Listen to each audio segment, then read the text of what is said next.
बोला.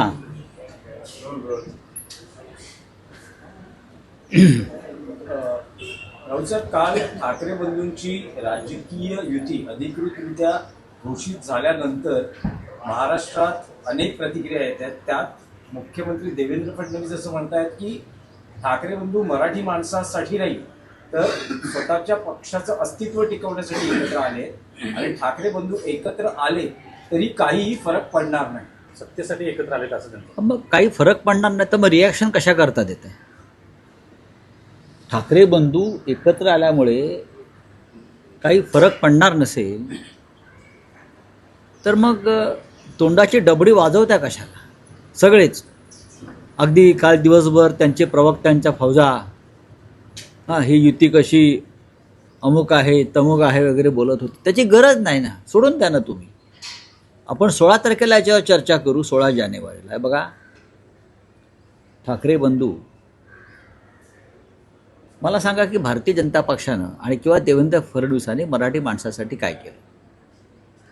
काय केलं? एक गोपीनाथराव मुंडे सोडले तर कधीही कोणीही अखंड महाराष्ट्राविषयी बोलले नाहीत किंवा बेळगाव कारवार सीमा प्रश्नाच्या संदर्भात मराठी माणसावर होणाऱ्या अन्यायासंदर्भात आवाज उठवला नाही. गोपीनाथराव मुंडेंचा अपवाद आहे.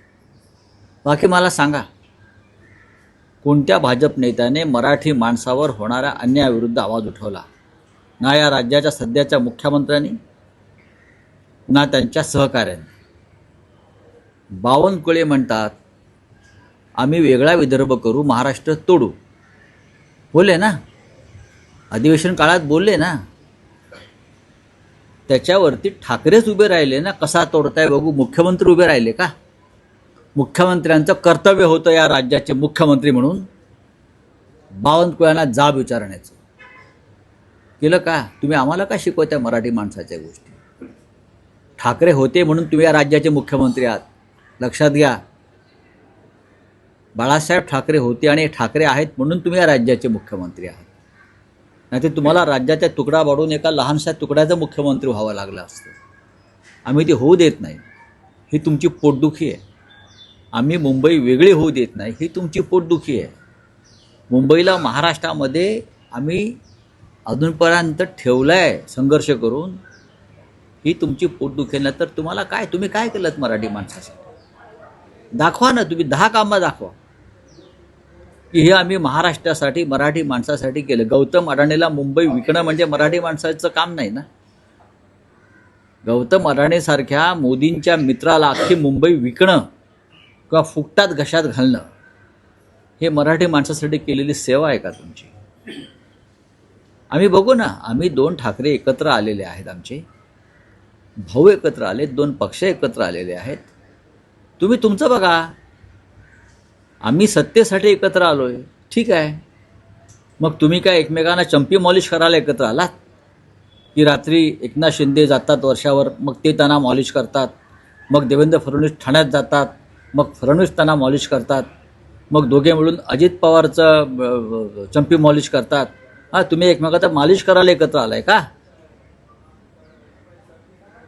हे सगळे भ्रष्टाचारी इतर पक्षातले घेऊन तुम्ही काय कोणते दिवे लावताय? सत्तेसाठीच ना, सत्तेसाठी.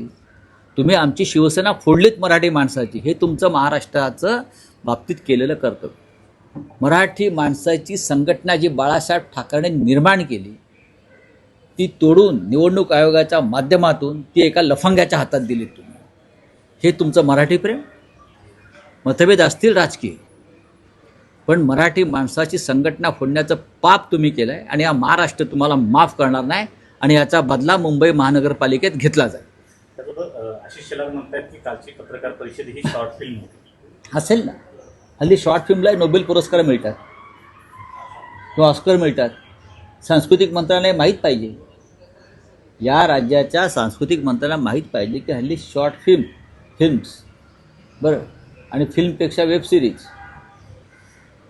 आणि त्यांना ऑस्कर मिळतात, नोबेल मिळतात. हे सांस्कृतिक मंत्र्यांना माहीत पाहिजे. राऊत साहेब, अल्ला हाफिजवर मुख्यमंत्र्यांनी त्यांचं मत मांडलंय. त्यांचं असं म्हणणं आहे की तो कार्यक्रम जिथे झाला ते ठिकाण समजून घ्या आणि जे आज मला अल्ला हाफिजवर प्रश्न विचारतायत त्यांच्या शेजारी बसलेल्यांकडून त्यांनी आधी वंदे मातरम म्हणून घ्यावं. हो, वंदे मातरम मला म्हणतात. शिकवा. नाही, वंदे मातरम तर आम्ही म्हणतोच. वंदे मातरम तुम्ही कधी म्हणायला लागलात? देशाच्या स्वातंत्र्य लढ्यात तुम्ही वंदे मातरम म्हटला नाही. स्वातंत्र्यानंतर 50 वर्ष तुम्ही वंदे मातरम म्हटला नाही.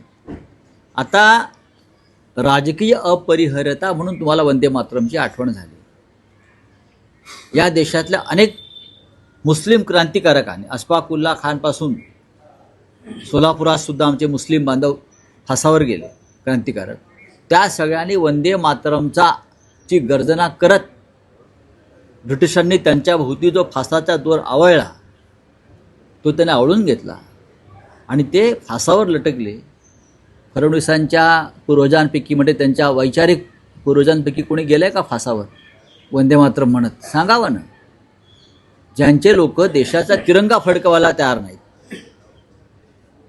ज्यांच्या लोकांनी बॅरिस्टर जिनाबरोबर वाटाघाटी करून द्विराष्ट्रवादाचा पुरस्कार केला. श्यामाप्रसाद मुखर्जी हे मुस्लिम लीगच्या सरकारमध्ये होते तुमचे बापजादे. तुम्ही आम्हाला काय शिकवताय वंदे मातरम? देवेंद्र फडणवीस, आम्हाला शिकव नका तुम्ही. पुणे महापालिकेमध्ये 2017 साली शिवसेनेचे आणि मनसेचे एकूण ठीक आहे, सोडा. आजारी आहेत, नाराज असल्याची चर्चा आहे. बाळा नांदगावकर हे आजारी आहेत आणि 2 दिवस मी त्यांच्याशी त्याही परिस्थितीत चर्चा करतो आहे. शिवसेना आणि मनसेच्या या संपूर्ण प्रक्रियेमध्ये बाळा नांदगावकर दिवस रात्र काम करत होते. मला माहिती आहे. रात्री 12, 1, 2 वाजेपर्यंत त्यांच्या बैठका सुरू होत्या शिवसेनेबरोबर आणि ते आजारी पडलेले आहेत म्हणून ते काल दिसले नाही आणि आजही ते आजारी. राऊत साहेब, या युतीवर उपमुख्यमंत्री एकनाथ शिंदे यांची प्रतिक्रिया आली आहे. ते असं म्हणतात की याआधी मुंबईकडे सोन्याचं अंड देणारी कोंबडी म्हणून बघितलं गेलं, आता ही कोंबडीच ठाकरेंना कापायची आहे आणि मुलं पळवणारी टोळी यावर ते म्हणाले की आधी यांना स्वतःची मुलं सांभाळायला सांगा. हो, त्यांनी शिंदेने पण स्वतःच मुलं सांभाळावीत ना. भारतीय जनता पक्ष त्यांची मुलं पळवणार आहे. भारतीय जनता पक्षनी त्या जसे कुत्रे पकडाच्या गाड्या असतात ना, पिंजरे, तसे पिंजरे भारतीय जनता पक्षानं लावलेले आहेत आणि महानगरपालिकेनंतर कोणाची पोरं कोण पळवत आहे. एकतर शिंद्यांची पोरं जी आहेत आता ते अनावरस आहेत, स्वतःची पोरं नाही, ते अनावरस आहेत. त्यांचा पक्ष जो त्यांना मिळालेला आहे तो चोरीचा आहे. ज्या पक्षाचा बापच चोरलेला आहे, चोरीचा आहे, अनावरस आहे, बापच अनावरस आहे. अमित शहानी आपलं नाव दिलं आहे त्याला एवढंच की हा माझा पक्ष आहे. कळेल तुम्हाला महापालिका निवडणुकांनंतर कोणाची पोरं कोण पळवते. पिंजरे लावले आहेत, कुत्र्याला लावतात ना तसे, आणि त्यात किती जात आहेत ते बघा. मग वर्षा गायकवाड असं म्हणतात की कुठल्याही प्रकारची चर्चा मागील 4 महिन्यात आपल्या पक्षाने म्हणजे ठाकरेंच्या शिवसेनेनं केली नाही आणि त्याच्यामुळे मग आम्ही स्वबळाचा नारा दिला. आम्ही महाविकास आघाडीमध्ये होतो, असं असताना त्यांनी आमच्याशी चर्चा करायला पाहिजे होती. त्या 2 भावांची युती झाली, मात्र आम्हाला काही 100% चर्चा झालेली आहे. मी स्वतः बोललेलो आहे. शिवसेनेचे नेते अनिल परब बोललेले आहेत. मी स्वतः रमेश चेनिथला यांच्याशी बोललेलो आहे, वारंवार बोललेलो आहे. 4 दिवसापूर्वी सुद्धा बोललेलो आहे. मी दिल्लीच्या हायकमांडशी बोललेलो आहे. कदाचित वर्षाताईला माहीत नसेल. एनसीपीशी सुरू असलेली चर्चा थांबली नाही असं म्हटलं जाते नाही. आणि याचवरून शरद 10 पवार जागा नाराज तुम्ही असल्याची जिथं चर्चा आहात आहे. ती त्यांना मागणी मान्य नाही. त्यांना साधारण 30 जागा पाहू त्यांना आता. हव्या असं आहे की मुळात मुंबईतल्या जागा किती आहेत त्यानुसार जागा वाटप होईल. कोणाची कुठे ताकद आहे त्यानुसार जागा वाटप होईल. आम्हाला काँग्रेस आणि राष्ट्रवादी काँग्रेस हे आमच्याबरोबर हवे आहेत. पण आता मनसे आणि शिवसेनेतलं जागा वाटप आत्ता संपलेलं आहे. काल तुम्ही पाहिलं असेल की राजसाहेबांनी आकडा सांगितला नाही. आम्हाला आकडे सांगण्याची गरज नाही. आता आकड्यावरती जर युती अडत असेल, आकड्यावरती युती अडता कामा नये. जिंकून येणाऱ्या जागासंदर्भात चर्चा केली पाहिजे. माझ्या ठिकाणी एखादा दुसरा पक्षाचा उमेदवार जिंकणार असेल तर त्यासाठी जागा सोडली पाहिजे. अडवणूक असू नये. यावरून शरद पवार देखील नाराज असल्याचं म्हणतात. मला वाटतं. ते म्हणतात नाही, ते म्हणतात नाही, एक मिनिट, ते म्हणतायत की आमचा काही पक्ष हा मुस्लिम पक्ष नाहीये. ज्या जागा दिल्या जात आहेत जागा वाटपात त्या मुस्लिम जागा ज्या आहेत मुस्लिम बोर्ड तिथल्या जागा देत आहेत. तिथे आमचा पक्ष विद्यमान नाही. नगरसेवक होते तिथे त्या जागा दिल्या जात नाही असं त्यांचं. खास करून विक्रोळी कुर्ला नाही, पाहू नये, त्याच्यावरती आमची चर्चा संपलेली नाही आहे. जर आता काल एखादा नगरसेवक असेल तो त्या परिस्थितीत निवडून आला 10 वर्षापूर्वी, आज परिस्थिती बदललेली असेल आणि ती जागा कमजोर पडत असेल तर त्या संदर्भात जिंकण्याच्या दृष्टीनं दोन्ही पक्षांनी विचार केला पाहिजे. एक एक जागा महत्त्वाची आहे आणि मुस्लिम वगैरे हा विषय नसून मुस्लिम हा आमच्याबरोबर आहे. राहुल ठाकरे साहेब, बंधूंची युती होतीये. दुसरीकडे नाशिकचे माजी महापौर हे पक्ष सोडून जात आहेत. मग जाऊ द्या. कालपर्यंत ते दुपारी 1 वाजेपर्यंत नाचत होते युती झाली म्हणून असं ठाकरे. काय झालं की नाही काहीच नाही ना. म्हणजे मला पण आश्चर्य वाटतंय हे काल दुपारपर्यंत ते गुलाल उधळत भगवा हवेत फिरवत शिवसेना मनसेची युती झाली म्हणून जल्लोष करत होते हे लोक. कसा विश्वास ठेवायचा कोणावर?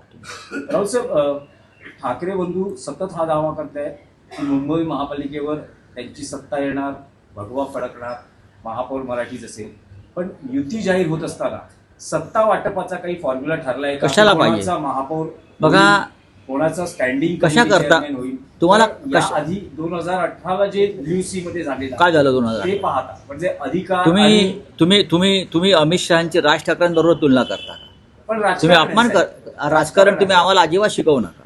तुम्ही अमित शहाची तुलना राजसाहेब ठाकरेंबरोबर अजिबात करू नका. कळलं का? ते तेव्हा काय झालं, तेव्हा त्यांनी बेईमानी केली. ते बेईमान आहेत, त्यांनी शब्द पाळला नाही. तुम्ही राज ठाकरेंच्या बाबतीत हा विचार करणं हे चुकीचं आहे. आपल्या राऊत पक्षातील अनेक साहेब, आमदार ठाकरेंच्या खासदार सेनेचे किंवा आणि- इतर पदाधिकारी जे आहेत ते आपल्या कुटुंबातील व्यक्तींसाठी जास्तीत जास्त उमेदवारी मिळावी यासाठी प्रयत्न करताना दिसत आहेत. परत राजकीय घराणेशाहीचा आरोप आहे. मला असं संजय वाटत पाटील आहेत, नाही. विनोद गोसाळकर आहेत, आपल्या पक्षातले अनेक सुनील प्रभू आहेत, अजय चौधरी आहेत, विनायक राऊत आहेत. ते सर्वांची नावं पुढे येतात. त्यांच्या कुटुंबियांसाठी ते उमेदवारीसाठी जोर लावतात. संजय पाटील यांची कन्या राजुल पाटील या युवा सेनेचे अनेक वर्ष काम करत आहेत. युवा सेनेच्या कोर कमिटीत आहेत. सुनील प्रभू यांचे चिरंजीव अंकित प्रभू ते अनेक वर्ष युवा सेनेच्या माध्यमातून महाराष्ट्रात काम करत आहेत.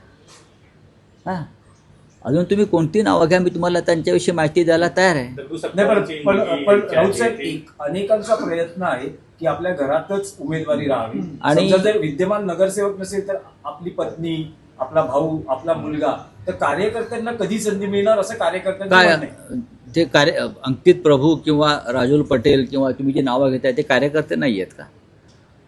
माझे वडील कोणीतरी असतील पण मी पण कार्य करतोय. आता मी ते आहे, सुनील राऊत काम करतायत म्हणून ते आमदार झाले. कार्यकर्तेच आहेत ना. असं अनेक ठिकाणी होतं, असं सर्वच पक्षात होत आहे. घराणेशाही सगळ्यात कुठे असेल तर तुम्ही पहा, भारतीय जनता पक्षाची घराणेशाही कुठेच नाही. चला, धन्यवाद. बोलिये. क्रिसमसच्या शुभेच्छा. नाताळाच्या पंतप्रधान गेले चर्चमध्ये, त्यांनी ट्विट केलंय सर. आणि त्यात ते व्हॅटिकनला पण जातील. नाही. ते आमचे पोपच आहेत ना हिंदूंचे. विजय मल्ल्या आणि ललित मोदी तिकडे हा, पार्टी त्यांनी करतायत आणि साहेब त्या व्हिडिओ ठिकाणी ट्विट केले आहेत आणि व्हिडिओ त्यांनी ट्विट केलेला आहे. खिजवलंय एका प्रकारे आम्ही की सर्वात मोठे आम्ही भगोडे फरार आहोत. असं त्यांनी सर्वात मोठे आम्ही- भगोडे आम्ही सगळ्यात मोठे भगोडे आहोत. हा. मोदी उत्तर देतील ना. मोदी जातात लंडनला, भेटलं पाहिजे त्यांना. सर आज नई मुंबई एयरपोर्ट का जो है पहला फ्लाइट जो फ्लाइंग हो चुका है, कैसे देखते हैं? अच्छी बात है. एक नया एयरपोर्ट जो अडानी के कब्जे में है वो भी, वहाँ से पहला फ्लाइट अगर आज टेक ऑफ हो रहा है तो महाराष्ट्र के लिए गर्व की बात है. और क्या है, बाकी सब कुछ अडानी का ही है. अब फ्लाइट भी अडानी के हो जाएंगे. चलिए, सर यूपी में क्रिसमस जो है वो बैन किया गया है, किस तरह देखते हैं? कहाँ? यूपी में क्रिसमस बैन किया गया है. तो मोदी चर्च में क्यों गए? अभी मुझे बताया गया कि मोदी जी चर्च में गए. करेक्ट. अगर यूपी में क्रिसमस बैन किया है तो मोदी जी चर्च में क्यों गए? वोटों के लिए गए? मोदी चर्च में अगर जाते हैं, मोदी इस देश में जो हमारे लाखों क्रिश्चियन बंधु हैं उनको नाताल या क्रिसमस की शुभकामना देने के लिए मोदी चर्च में गए सांता क्लॉज बनकर, और वहाँ के सांता क्लॉज जो है यूपी के, अपने आप को हिंदू धर्म के ठेकेदार मानते हैं, वो क्रिसमस बैन करते हैं। क्या ये देश में क्या हो रहा है पूरे विश्व में? तो मोदी ट्रम्प को आज शुभकामना नहीं देंगे क्रिसमस की? क्या मोदी आज इंग्लैंड के प्राइम मिनिस्टर को या फ्रांस के प्रेसिडेंट को क्रिसमस की बेस्ट विशेष देंगे ना? लेकिन अपने देश में उनकी एक सरकार क्रिसमस को बैन कर रही है। करोना में त्यातून एक